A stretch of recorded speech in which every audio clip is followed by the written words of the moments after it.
And we are live. It is Robert Phoenix with your Astro Weather Report for Tuesday, the 17th. It's always weird coming off of a holiday on the Monday for a lot of people, and even myself. Give me 1 second here. I like to hear myself talk, but not that much.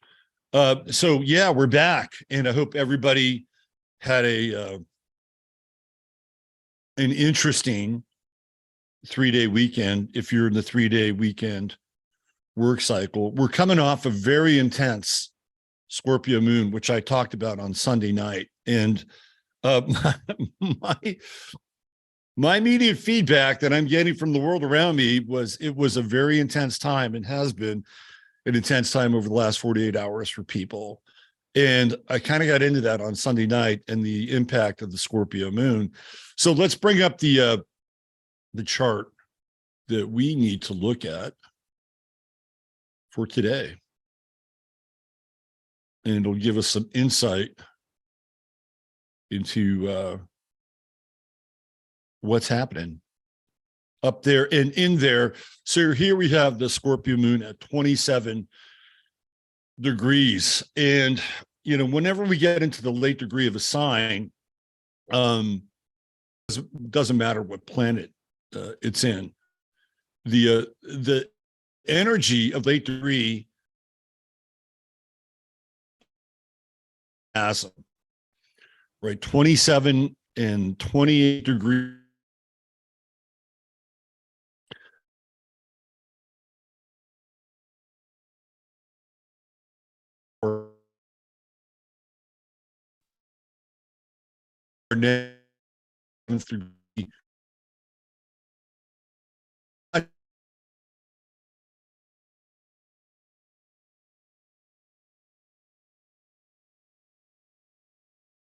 And wanting to transform their emotional experience.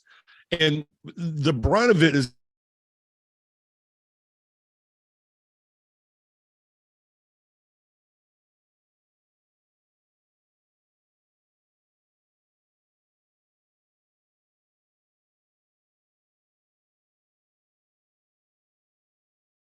I had a weird moment. Man, Mercury's still retrograde, apparently.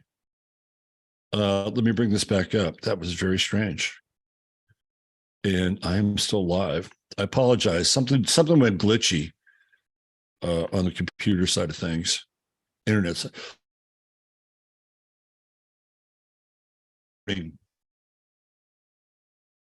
And again, we're in this Mercury retrograde period, and I'm going to get back to the moon. We're in this Mercury retrograde period where our systems, even today, right now, it's my internet connection is unstable.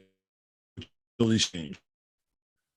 And I don't think it's all that strange, right? But we saw the systems going down with the FAA and with Amtrak.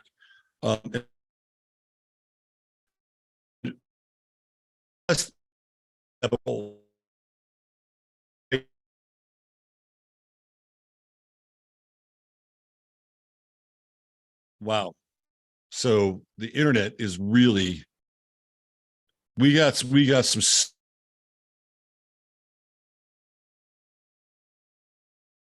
weather. Keep that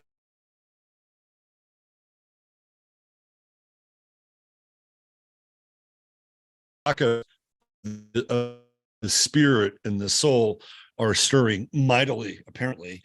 I wanted to get back to the moon, though, because it's very challenging today to find some degree of emotional connection and harmony with people and relationships, and to establish some degree of authority. I didn't want to use the word authenticity. I want to use the word authority, like kind of, you know, owning your emotions and owning what you're feeling. But be careful, right? Because it's in this phase where there can be an over amplification of your emotional expression. because we're dealing with fixed signs, right? We're dealing with fixed signs, and whenever you get into a fixed sign square, you're really pushing hard, right? You're pushing hard against the angle, and in this case, it would be the angle of relating. So there's an intensity and an immediacy with the moon in Scorpio in this configuration. Now, if you're in Davos and you've got the Sun-Pluto conjunction and the moon is in very secretive Scorpio, well, this could be just fine. Well, it's about time you showed up. Come on, let's go. You're waiting. Come on. You gotta, let's go. We're on the clock. All right. Now,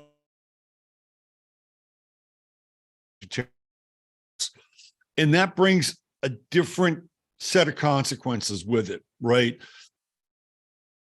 Everything that gets magnified and intensified in that Scorpio at this degree, squaring off against Venus and Saturn in Capricorn, which is cool and detached. The moon in Scorpio brings with it this heat, intensity, and this psychic roiling that's taking place beneath the surface of things. And if you can't resolve what you're going through on an emotional level, right? If you can't resolve it, even if you're trying to force it, well, the Sagittarian moon brings with it in this position a fuck you kind of energy, right? It's a fuck you. I'm going to do what I want. And I'm tired of this shit. And I'm going to blot out and obliterate whatever kind of dark emotional skies that I've been under for the last 48 hours, 72 hours. Let's just call 48 hours. And you got to be really careful with that, right? It's kind of like, hey, I'm going to, fuck it. I'm going to get drunk. I'm going to step out. Because that's what the Sagittarian moon will want to do. It wants relief from this intensity of the Scorpio moon, and especially at this degree, and squaring off against people that are your allies, your friends, your longtime compatriots, right? But the challenge is, and especially as we get into tomorrow night, be very, very cautious and aware. Tomorrow night, Wednesday and Thursday, as the moon moves into square with Neptune. And that is that's kind of chapel perilous territory, right? Because people are already dealing with this psychic load over the last 48 hours and not being able to fully transform it and really go through the intensity and the fire and all of the shit that the Scorpio moon will bring along with it, right? And nobody wants to hear it. That's the other side of it. Nobody wants to hear it. Like, nobody wants to hear the story. Like, that angle is completely blocked off right here with the Venus-Saturn square.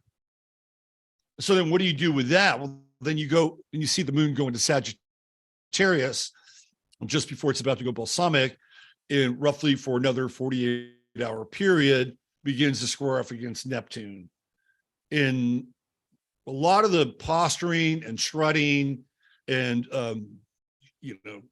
kicking people to the curb and the cursing that goes along with the inability for people to have a really positive emotional experience in their life at this time, which is not easy, by the way. That can manifest itself in an overexpansion of trying to break free of what's been holding people back for the last 48 hours. But that overexpansion can have deleterious consequences.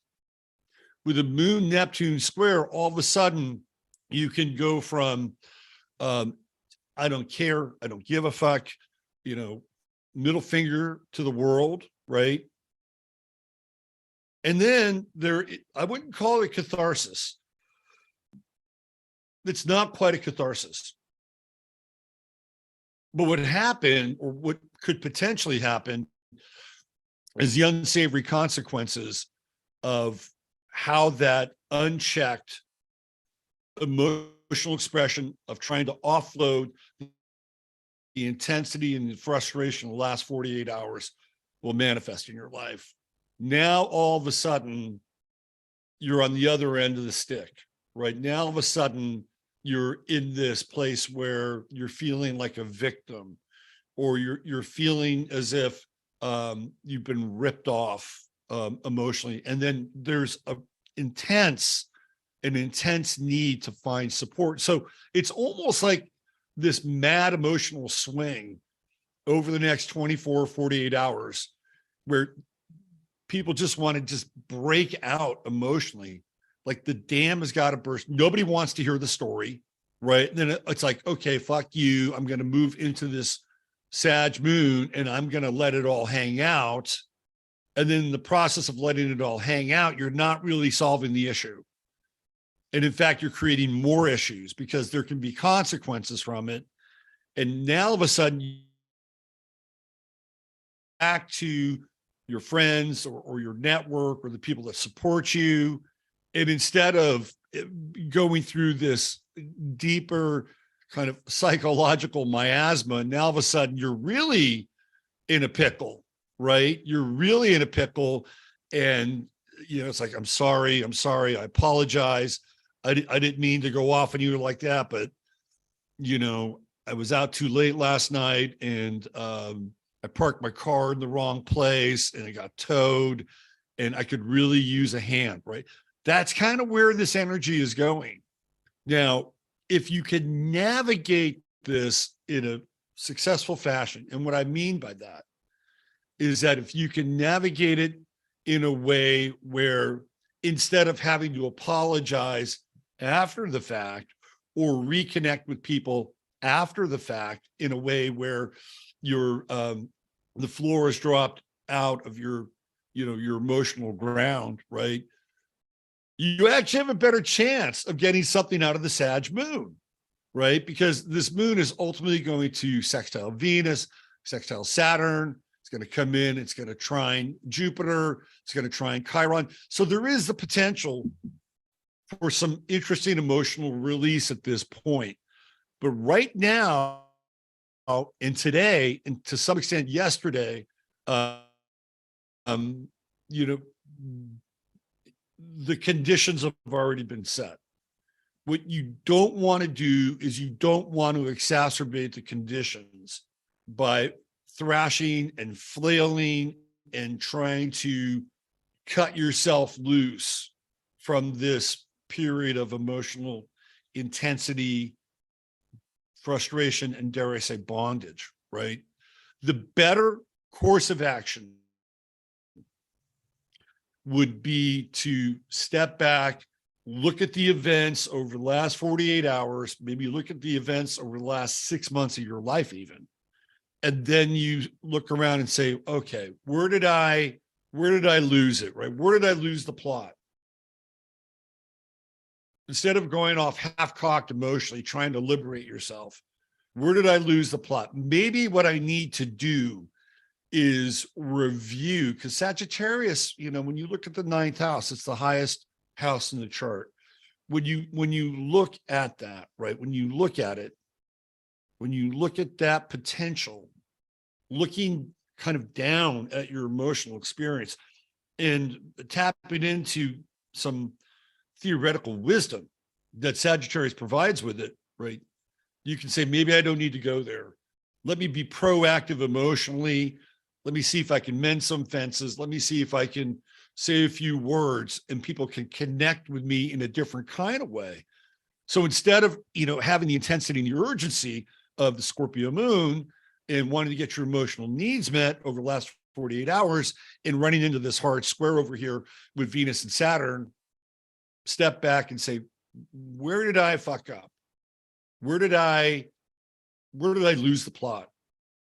And how do I keep these channels open? If you can do that over the next 48 hours, instead of thrashing and flailing and trying to free yourself from these emotional constraints, you've got a much better opportunity of being heard, being supported, and actually healing some of these emotions, right? Because when we get into this moon trine Chiron, that's where some of this healing can really take place. And there's a real pull, man. There is such a hard pull, especially when that moon is in first decan Sagittarius and opposing Mars and Gemini. Man, it's like, let me roll up my sleeves and get out my my black book and start crossing names off my list, right? I mean, there is the potential for that kind of behavior. Remember, with Gemini, there's always two paths and two courses of action. Two paths and two courses of action. Which one you want to take? You know the story about what is it? The two wolves. Which wolf do you want to feed? I would say today and over the course of the next 48 hours, feed the good wolf. Feed the good wolf and try to understand the role that you've played like over the last 48 hours, right? Or even other people, because that's not just, this is how, you know, this whole Gemini thing with Mars and Gemini, it's really bringing up a lot of intense and almost martial reflection of other people in our lives. So I know I talked a lot about the moon today, but there's a lot to talk about. And once it goes through Sagittarius, then we're in balsamic Capricorn. And that moon is all about stoic release and surrender and dealing with, you know, whatever comes your way. So we're in a really interesting and kind of a critical moon phase, you know, especially when the moon comes out of that balsamic phase and moves into right here. It's just right bang on Pluto, right? It's just going to be right there on Pluto. I think the sun might be slightly ahead of Pluto. We'll do a more in-depth dive into that tomorrow. But that moon Pluto conjunction is very intense. We'll talk more about that tomorrow. All right, star of the day. A little thing we do here on the Astro Weather. A lot of people today. Boy, there were so many choices. So many choices of people that I could have had a peek at and did a thumbnail on. Let me tell you who I could have done today. It is a plethora, a treasure trove of stars. Come on, let me get home. Oh, the internet is so bad. And I live out in the middle of nowhere. I got nobody competing for my signal. All right, here we go. Nobody likes a victim. Today we have Andy Kaufman, who has a very weird chart. Almost went there. Jim Carrey almost went there. Mikey Obama almost went there. Betty White. Betty White typifies a Capricorn, doesn't she? Man, she had a long career, lived a very long time, and was active, right? Almost all the way up until the day she passed away. We got Jake Paul today. These January 17 people, break it down into 8. These are people that are really driven, right? These are the Capricorns that want to get to the top of the mountain. Jake Paul's in that category. And even in a lot of ways, Andy Kaufman is, although he goes about it in a very unusual fashion. He has a lot of Aquarius in this chart. Who else could we have pulled from today? Let's see. Eartha Kitt's kind of interesting. James Earl Jones, the voice of Darth Vader, interesting character. Al Capone, interesting character. Who else? On a lesser scale, I think Steve Earle. I like Steve Earle. But there's only one obvious choice. And the choice of today's star of the day is none other than Muhammad Ali. So let's bring up Ali's chart, which I've looked at numerous times. And this is how much of an impact Ali was making on the dominant culture, right? Even the Beatles went to go see him train. And here we have this press photo. It's a pretty famous photo with Muhammad Ali and the Beatles. This is really capturing, in a lot of ways, the zeitgeist of the 1960s. This is where culture was, right? These people were giants. And even though people may not have understood it at the time, for better or worse, they were giants. And you could throw in all your MK Ultra programming and Tavistock and all that stuff. But at the end of the day, what's left behind?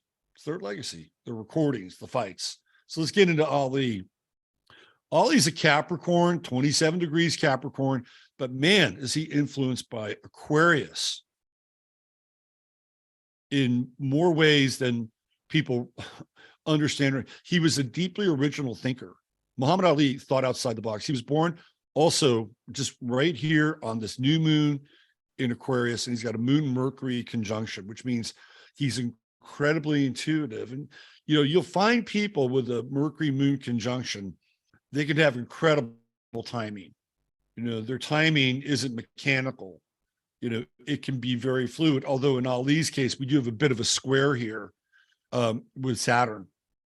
But he overcame all of that, right? He's got this grand trine with Neptune and the sun and Uranus and Saturn.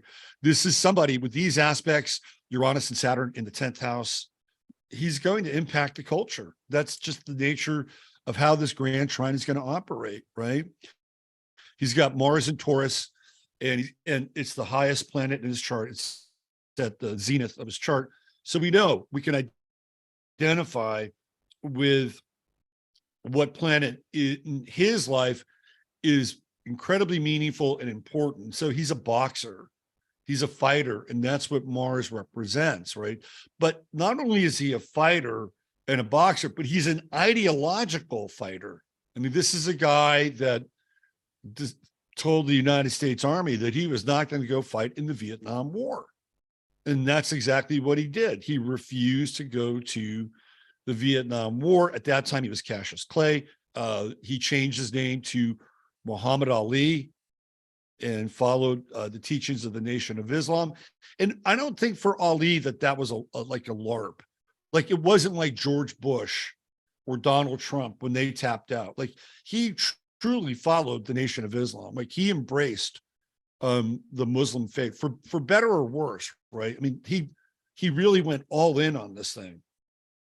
So he wound up, of course, losing his heavyweight crown and losing a number of years because he couldn't box professionally. And eventually he could box professionally again. And when he did, in true Capricornian fashion, he made his way back up to the top of the mountain. One of the things that's also interesting about Ali is that Neptune in the second house, and it's at 29 degrees Virgo, and it's retrograde. And one of the things that Ali always had an issue with was money in his life. Like, on one level, he seemed to have plenty of money, but on another level, he always had to fight to continue to be able to pay his bills. So whoever was advising him financially didn't do a very good job, although he was quite generous when it came to using his money for social causes. And Ali was a firebrand for the social cause.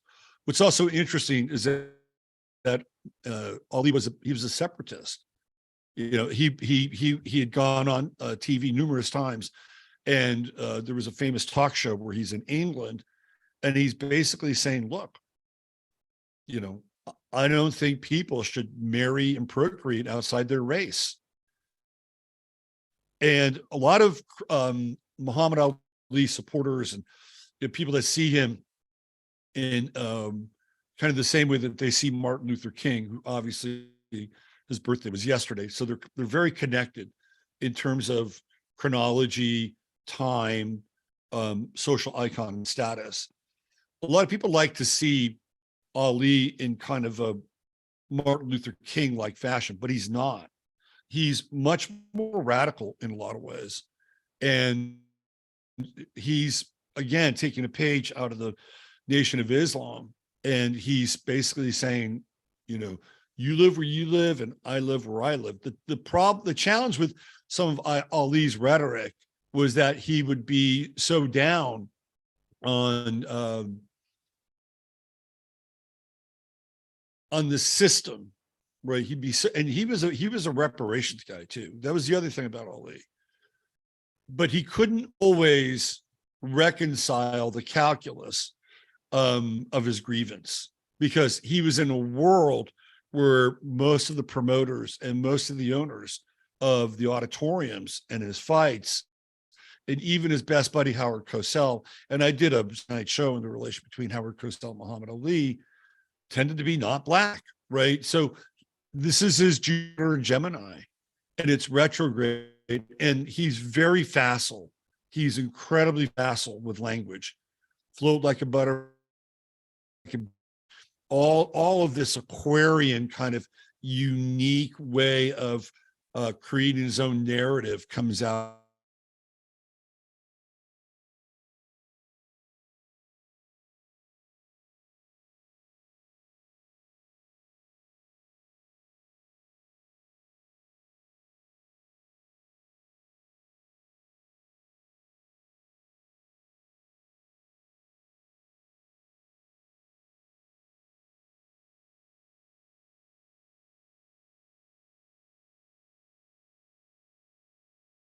The rough conditions and the cyber weather. The other thing that's interesting about all the Aquarian energy in this chart, there's a segment where he's on, and he is in his fight with Ken Norton, and Ken Norton's on the show, and all of a sudden he starts talking about UFOs. That's Ali in a nutshell. Was very eccentric, and he was boxed for a very long time, though. He's got that sun in Capricorn, 6th house, and he hated training. He absolutely hated it, but he knew he had to do it. He had to do it because he needed to get to the top of the mountain. He needed to reach Saturn. And even here with your conjunction Algol, that's a really interesting conjunction. Because I think for Ali, it was his words, his speech,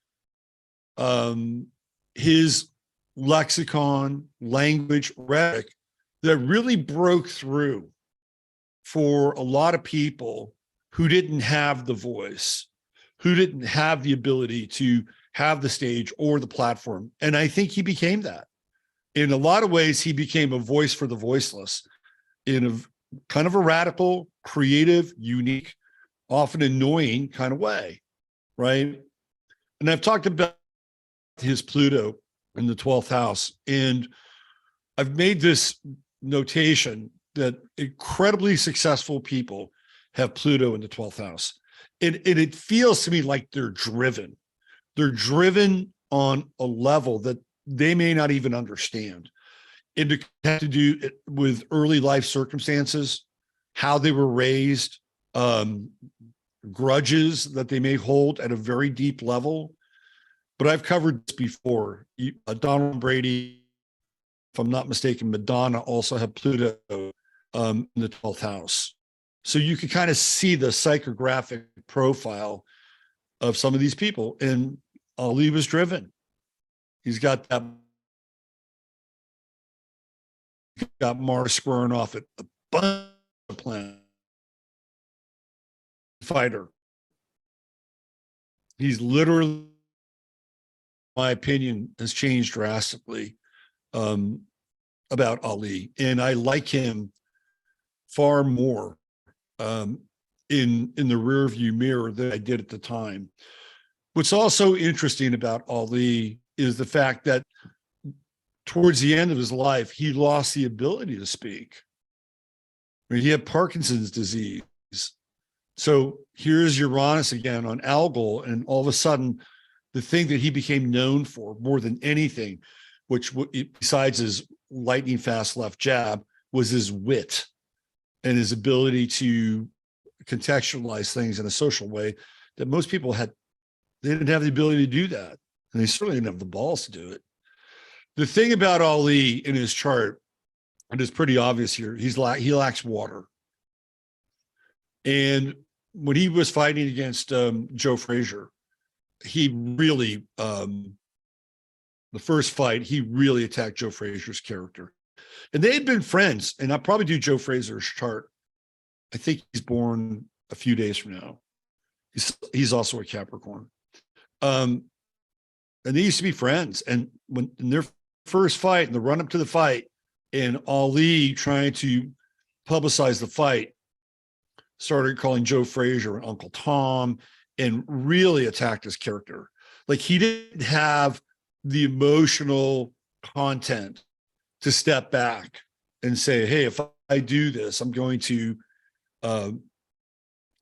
damage a relationship. Well, all that stuff just made Frazier even more determined to whoop his ass. And Ali suffered. He suffered from having this ability to, but when you're a fighter though, sometimes emotion can be a detriment. And for Ali, for most of his career, it worked.